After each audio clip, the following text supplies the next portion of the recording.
बिस्मिल्लाहिर्रहमानिर्रहीम। स्टूडेंट, आज हम एक्सरसाइज 3.3 के कुछ और क्वेश्चन डिस्कस करेंगे। लास्ट फ्यू क्वेश्चंस हैं एग्जामिनेशन पॉइंट ऑफ व्यू से, उनको हम डिस्कस करेंगे। उनमें the first one is question number 10। उसमें आपने एक प्रूफ है छोटा सा, उसको हमने वेरीफाई करना है कि if a determinant is multiply by a constant k then the k cube is equal to determinant A. ये आपने वेरीफाई करना है। क्वेश्चन 10 आप बुक से इसकी स्टेटमेंट देख सकते हैं। मैट्रिक्स आपको गिवन है कि जी मैट्रिक्स ए जो है वो स्क्वायर मैट्रिक्स ऑफ ऑर्डर 3। तो यहाँ हमने एक ऑर्डर 3 का स्क्वायर मैट्रिक्स लेट कर लिया है। यहाँ पे let A is equal to square matrix of order 3। ये इसके एलिमेंट्स हैं। इसको हम मल्टीप्लाई करते हैं विथ अ कांस्टेंट के। इसको हम मल्टीप्लाई करते हैं विथ कांस्टेंट के। तो a into A11 A12 sorry A21 A31 A12 A22 A32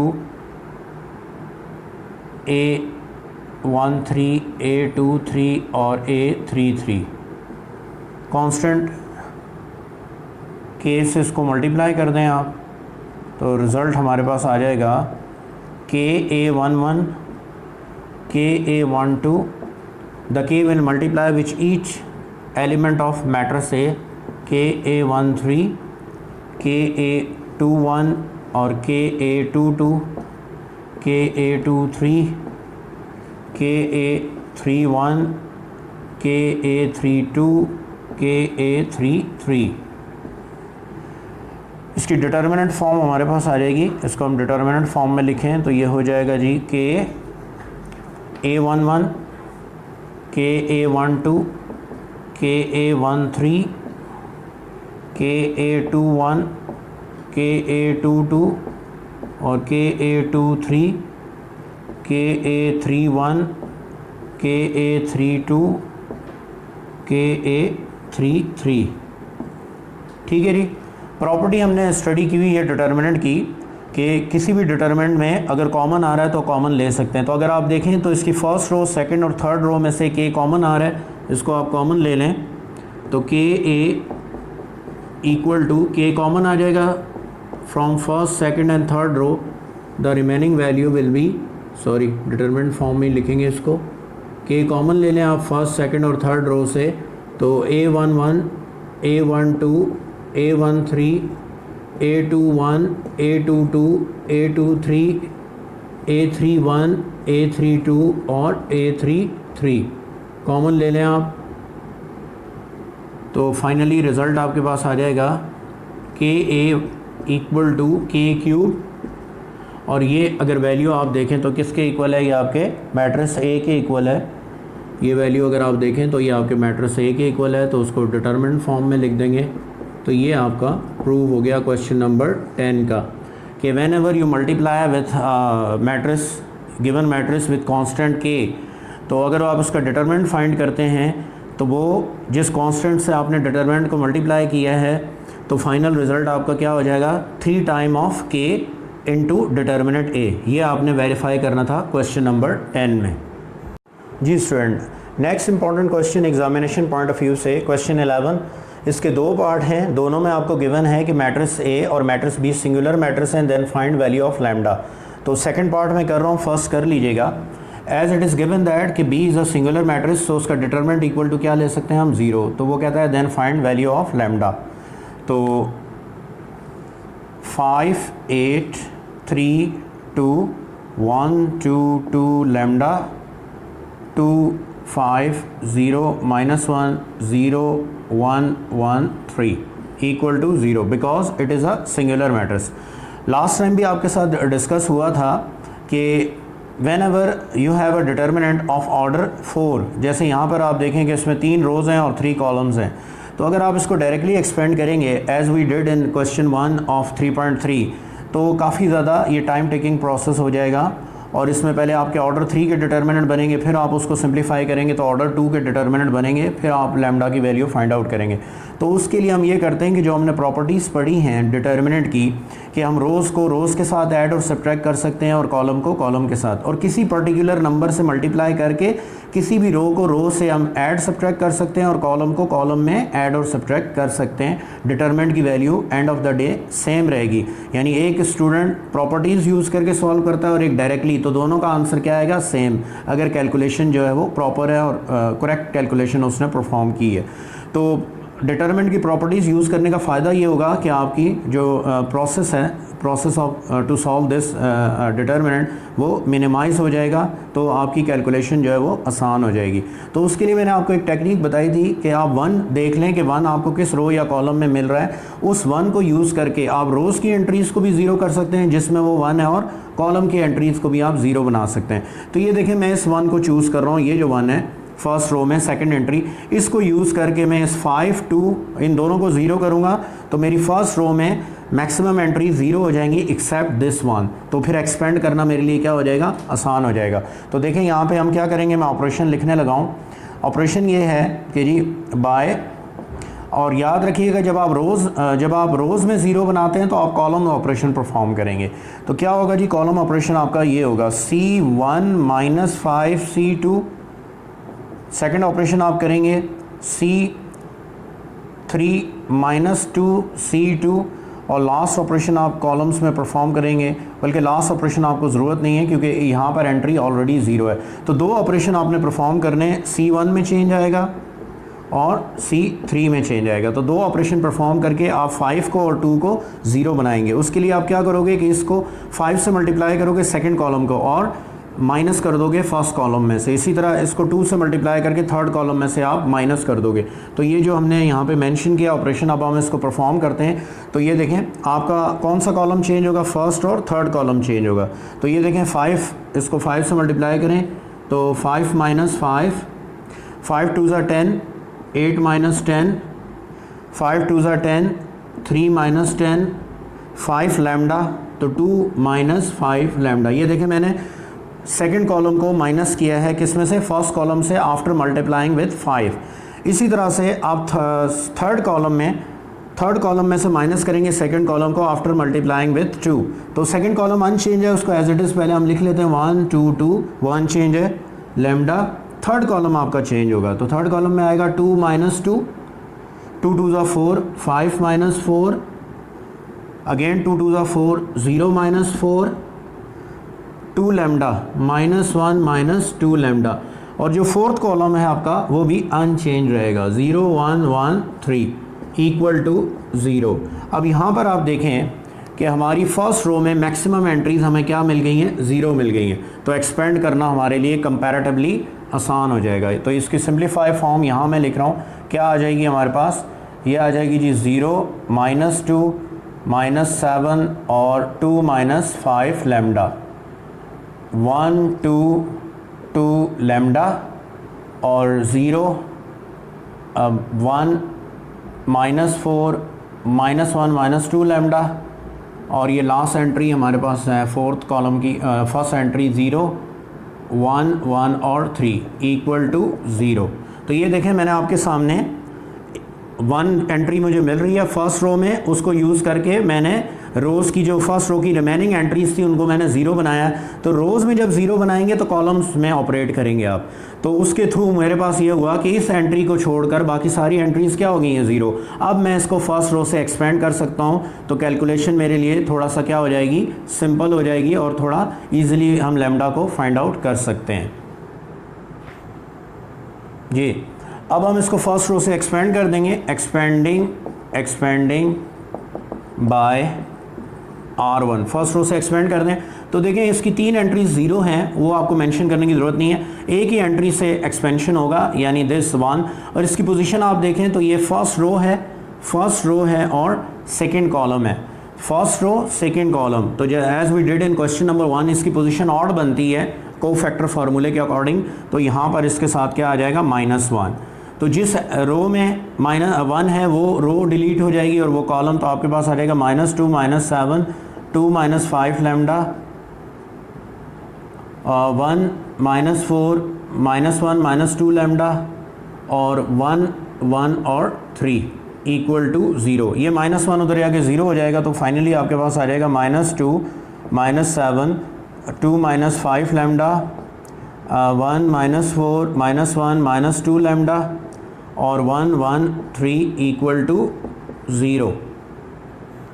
जी बेटा, अब देखें आप इसको यहाँ से किसी भी रो कॉलम से एक्सपेंड कर सकते हैं, लेकिन अगर आप इसको further row column operation use कर लें तो थोड़ी सी कैलकुलेशन आपकी आसान हो जाएगी। तो यहाँ पर देखें फर्स्ट रो के अंदर मुझे एंट्रीज़, 2 एंट्रीज़ 1 मिल रही हैं, इनको यूज़ करके मैं रिमेनिंग फर्स्ट रो की एंट्रीज़ को 0 बना सकता हूँ। तो मैं इस 1 को यूज़ कर रहा हूँ, ये देखें इस 1 को, यहाँ मैंने ऑपरेशन लिख दिया है कि मैं थर्ड कॉलम को 2 से मल्टीप्लाई करके फर्स्ट कॉलम में ऐड कर रहा हूँ। थर्ड कॉलम को 2 से मल्टीप्लाई करके, यहाँ पे क्योंकि नेगेटिव साइन है इसलिए मैं यहाँ 2 से मल्टीप्लाई करके इसमें ऐड करूँगा, तो ये एंट्री 0 हो जाएगी। इधर मैं 1 को सिंपल इसमें से माइनस कर दूंगा, यानी कि ये जो कॉलम नंबर 3 है इसको मैं कॉलम 2 से माइनस करूँगा तो यहाँ मेरे पास 0 बन जाएगा। फिर मैं इसे एक्सपेंड कर दूँगा फाइनली। आप चाहें तो इधर से भी एक्सपेंड कर सकते हैं, कोई फ़र्क नहीं पड़ेगा, ठीक है, लेकिन थोड़ा और सिंप्लीफाई कर लें तो ईजी हो जाएगा। तो ये देखें यहाँ पर अब मैं डायरेक्ट लिख रहा हूँ, 2 1 2, आप इसमें ले जाके 2 ऐड करेंगे, ये 0 हो जाएगा। 2 1 2, इसमें ले जाके आप सब्ट्रैक्ट कर रहे हैं तो ये -9 हो जाएगा, ठीक है, आप ख़ुद भी चेक कर लीजिएगा। 2 3 6, 2 3 6, इसमें ले जाके आप सब्ट्रैक्ट कर रहे हैं तो -6 में से 2 जाएगा तो -4 -5 लैम्डा। ये फर्स्ट कॉलम ऑपरेट हो गया। अब आ जाएँ सेकंड कॉलम। सेकंड कॉलम में आप सिंपल थर्ड कॉलम को सेकंड में से माइनस कर रहे हैं तो ये 0, ये माइनस होगा तो -5, और ये सिंपल इधर आके माइनस होगा तो ये -4 और -2 लैम्डा हो जाएगा, ठीक है जी। और लास्ट कॉलम ऐसे ही रहेगा 1 1 3 इक्वल टू 0।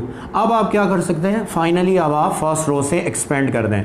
तो फर्स्ट रो से एक्सपेंड करेंगे तो फर्स्ट 2 एंट्री 0 है, सिर्फ लास्ट एंट्री आप यूज़ करोगे। इसकी पोजीशन देख लें आप, तो इसकी पोजीशन है जी, फर्स्ट रो है, फर्स्ट रो थर्ड कॉलम है, इवन बन रहा है, यानी first row 1, third column 3, 3 + 1 4 according to cofactor formula. तो यहाँ इसके साथ प्लस का साइन आएगा, इसके साथ प्लस का साइन आएगा, तो ये रो डिलीट हो जाएगी और ये कॉलम डिलीट हो जाएगा। रिमेनिंग आपके पास आ जाएगा -9 -4 -5 लैम्डा, -5 -4 -2 लैम्डा इक्वल टू 0। ये देखें अब आपका ऑर्डर 2 का डिटरमिनेंट बन गया। अब हम इसको आगे एक्सपेंड कर लेंगे। जी बेटा, जब हम ये ऑपरेशन परफॉर्म करेंगे, C1 में ऐड कर रहे हैं, 2 से मल्टीप्लाई करके ऐड कर रहे हैं, सॉरी 2 से मल्टीप्लाई करके ऐड कर रहे हैं तो ये 0 हो जाएगा। 2 1 2, -7 और +2, ये -5 आ जाएगा, नॉट -9, -5 आ जाएगा। इसी तरह जब आप इसको 2 3 6 ऐड करेंगे लेके तो ये हो जाएगा 8 -5 लैम्डा, 8 -5 लैम्डा। ये आपका -5 है, आपने फर्स्ट रो से इसको एक्सपेंड कर दिया और 8 -5 लैम्डा। अब हम इसको ऑर्डर 3 का हमारा डिटरमिनेंट बन गया है। अब इजीली हम इसको क्या कर सकते हैं, एक्सपेंड कर सकते हैं। तो देखें फर्स्ट रो से हम इसको एक्सपेंड कर देंगे फ्रॉम फर्स्ट रो हम इसको एक्सपेंड करेंगे तो क्या रिज़ल्ट आएगा हमारे पास, -5 × -4 -2 लैम्डा -5 × 8 -5 लैम्डा इज़िकल टू 0। इसको हम सिंप्लीफाई कर देते हैं तो ये 20 + 10 लैम्डा -40 और +25 लैम्डा इक्वल टू 0। तो +20 + 10 लैम्डा +40 -25 लैम्डा इक्वल टू 0। तो 20 + 40 60 हो जाएगा और ये -15 लैम्डा इक्वल टू 0। फर्दर इसको हम सिंप्लीफाई कर देते हैं, यहाँ पे फर्दर आप इसको सिंप्लीफाई कर दें तो -15 लैम्डा इक्वल टू -60। तो माइनस माइनस कैंसिल हो जाएगा तो lambda is equal to 60/15। The answer is 4। तो लैम्डा की वैल्यू आपके पास क्या आ गई, 4।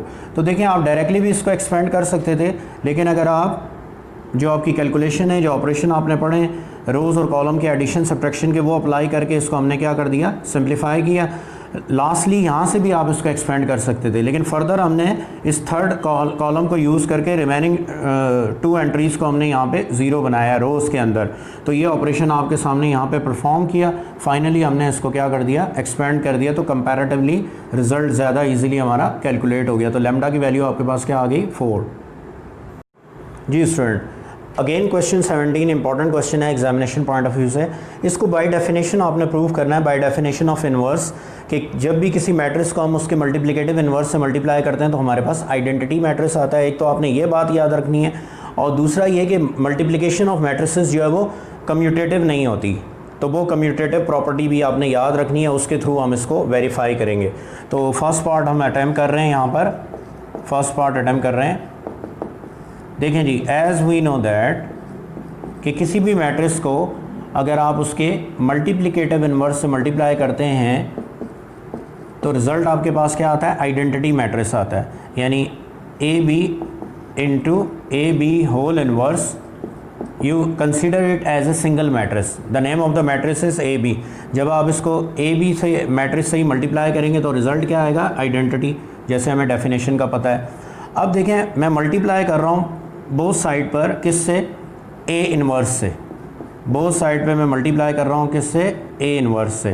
तो ये देखें लेफ़्ट साइड पर भी और राइट साइड पर भी, ये देखें ए इन्वर्स से। तो position of the A inverse याद रखें, यहाँ पे एक्सट्रीम लेफ़्ट पे है तो राइट पे भी मैंने उसको किधर रखा है, एक्सट्रीम लेफ़्ट पे। अब आप इनको रीअरेंज कर सकते हैं वैल्यूज़ को, तो ए इन्वर्स इंटू ए, इस तरह से कोई फ़र्क नहीं पड़ेगा, मल्टीप्लिकेशन हो रही है तो आप रीअरेंज कर सकते हैं, into A B whole inverse is equal to A inverse, anything multiply by identity वो वैल्यू एज इट इज़ आ जाती है। अब देखिए A inverse into A by definition हमें पता है कि ये आइडेंटिटी मैट्रिक्स होता है, तो आपके पास रह गया जी B, A B whole inverse is equal to A inverse. तो anything multiply by identity, identity ही वो value same value as it is रहेगी। फाइनली आप बोथ साइड पे मल्टीप्लाई कर दें बाय बी इन्वर्स, ये देखें एक्सट्रीम लेफ़्ट पे मैं बी इन्वर्स से मल्टीप्लाई कर रहा हूँ, एक्सट्रीम लेफ़्ट पे, तो इधर भी मैंने एक्सट्रीम लेफ़्ट पे ही बी इन्वर्स से मल्टीप्लाई कर दिया। तो anything multiply by its multiplicative inverse identity होता है, तो A B whole inverse is equal to B inverse dot A inverse. तो फाइनली आपके पास रिजल्ट क्या आ गया, A B whole inverse is equal to B inverse dot A inverse. ये प्रूव हो गया आपका पहला पार्ट। तो क्या प्रूव किया हमने इस पार्ट में कि किसी भी मैट्रिक्स पे अगर पेयर ऑफ मैट्रिक्स मल्टीप्लाई हो रहा है, इन्वर्स अप्लाई करते हैं तो पोजीशन इंटरचेंज हो जाती है और इंडिविजुअल वैल्यूज़ पे इन्वर्स आ जाता है। प्रॉपर्टी ये याद रखिएगा एग्जामिनेशन पॉइंट ऑफ व्यू से भी। और इसको प्रूव करने के लिए हमने दो चीज़ें यूज़ की हैं, एक ये कि किसी भी मैट्रिक्स को जब उसके मल्टीप्लिकेटिव इन्वर्स से मल्टीप्लाई करते हैं तो आइडेंटिटी आता है, और सेकेंडली हमने यूज़ किया है कि commutative property of multiplication matrices में होल्ड नहीं करती, इसलिए position of the multiplication important है बोथ साइड पे। यहाँ पे मैंने एक्सट्रीम लेफ्ट पे इन्वर्स रखा है, तो यहाँ भी देखें एक्सट्रीम लेफ्ट पे है, सेम मैट्रिक्स का उसी का इन्वर्स के साथ मल्टीप्लिकेशन आइडेंटिटी होता है। फिर मैंने दोबारा इसको बी इन्वर्स से मल्टीप्लाई किया, एक्सट्रीम लेफ्ट पे बी इन्वर्स है तो यहाँ पे भी एक्सट्रीम लेफ्ट पे बी इन्वर्स है, अगेन आइडेंटिटी आ गया। तो identity multiply by anything the value will be the same, तो ये आपका फाइनल रिजल्ट आ गया, वेरीफाई हो गया, A B whole inverse is equal to B inverse into A inverse. ठीक है जी स्टूडेंट, क्वेश्चन 17 का ही सेकेंड पार्ट है, शॉर्ट क्वेश्चन के लिए इंपॉर्टेंट है कि किसी भी मैट्रिक्स पे इन्वर्स मैट्रिक्स पे दोबारा इन्वर्स अप्लाई करें तो ओरिजिनल मैट्रिक्स आपके पास आ जाता है मैट्रिक्स से। इसको हम वेरीफाई करते हैं, तो इसको वेरीफाई करने के लिए हम इसको सपोज कर लेते हैं let x equal to A inverse, इसको आप कर दो इक्वेशन नंबर 1। अगेन हम प्रॉपर्टी यूज़ करेंगे कि एज वी नो दैट कि किसी भी मैट्रिक्स को जब उसके इन्वर्स से बेटा मल्टीप्लाई करते हैं यानी x इंटू एक्स इन्वर्स, तो रिज़ल्ट हमारे पास क्या आएगा, आइडेंटिटी मैट्रिक्स आएगा, वो जानते हैं बाय डेफिनेशन। अब ज़रा इक्वेशन 1 को अगर आप देखो, इक्वेशन 1 को अगर आप देखो तो उसमें इक्वेशन 1 में x इज इक्वल टू आपने क्या लिया हुआ है, ए इन्वर्स, तो यहाँ पे हमने डेफिनेशन क्या लगा दी, anything multiply by its multiplicative inverse, answer is identity. तो मल्टीप्लाई कर देते हैं हम बोथ साइड्स पे मैट्रिक्स ए के साथ, इसको बोथ साइड पे हम मल्टीप्लाई कर देते हैं किसके साथ, मैट्रिक्स ए के साथ। तो देखें क्या रिज़ल्ट आएगा, a इंटू एक्स, तो फ्रॉम इक्वेशन 1, इक्वेशन 1 को गौर से देखें तो x is equal to A inverse है, यानी ये x किसको रिप्रेजेंट कर रहा है, ए इन्वर्स को। तो दिस थिंग यानी ये जो प्रोडक्ट है ये आपका आइडेंटिटी के इक्वल होगा, क्योंकि x is equal to A inverse है, तो ए इन्वर्स इंटू ए, यह आपका क्या हो जाएगा, identity I, x inverse is equal to A, anything multiply by identity वही मैट्रिक्स वापस आ जाएगा आपके पास, तो ये आ जाएगा x inverse equal to a। अब इक्वेशन 1 को आप दोबारा यूज़ कर लें, according to equation 1 x is equal to क्या है, a इनवर्स, तो यहाँ x की जगह आप a इनवर्स पुट कर दें, तो ये देखें आपका रिज़ल्ट जो है वो वेरीफाई हो गया। ठीक है जी, तो क्या हमने यहाँ पे किया, take A inverse equal to some new variable या some new matrix X, definition apply कर दी कि किसी भी मैट्रिक्स को जब उसके मल्टीप्लिकेटिव इनवर्स से मल्टीप्लाई करते हैं तो आइडेंटिटी आता है। उसके बाद मैंने बोथ साइड पे किससे मल्टीप्लाई किया, ए से। एक्सट्रीम लेफ्ट पे देखें, यहाँ पे भी, यहाँ भी एक्सट्रीम लेफ्ट पे A into A X identity होगा। क्यों? क्योंकि x is equal to A inverse है। You can see from equation 1 कि x is equal to A inverse है। तो a into inverse equal to क्या हो जाएगा, आइडेंटिटी। फ्रॉम इक्वेशन 1 हमने मेंशन कर दिया। तो anything multiply by identity x inverse as it is ही रहेगा। तो x की वैल्यू हमने यहाँ पे सब्स्टिट्यूट कर दी। x इक्वल टू क्या है, ए इनवर्स फ्रॉम इक्वेशन 1। यहाँ पे आप लिख सकते हो again from equation 1। Again from equation 1 हमने क्या किया, x is equal to A inverse है, यहाँ ए इनवर्स पुट कर दें तो ये देखें प्रॉपर्टी वेरीफाई हो गई। तो ये क्वेश्चन 17 का फर्स्ट और सेकंड पार्ट इंपॉर्टेंट है एग्जामिनेशन पॉइंट ऑफ व्यू से। इंशाल्लाह नेक्स्ट लेक्चर में हम 3.4 को डिस्कस करेंगे, उसके कुछ क्वेश्चंस दो पार्ट्स में। तो ये आपकी 3.3 एक्सरसाइज थी, और 3.3 में आपके जो मोस्ट इंपॉर्टेंट क्वेश्चन है वो है जी क्वेश्चन नंबर 2, क्वेश्चन नंबर 3 और क्वेश्चन नंबर 5। और एंड पे ये कुछ क्वेश्चंस हैं, इनको आपने प्रिपेयर करना है from examination point of view. ठीक है जी, थैंक यू वेरी मच।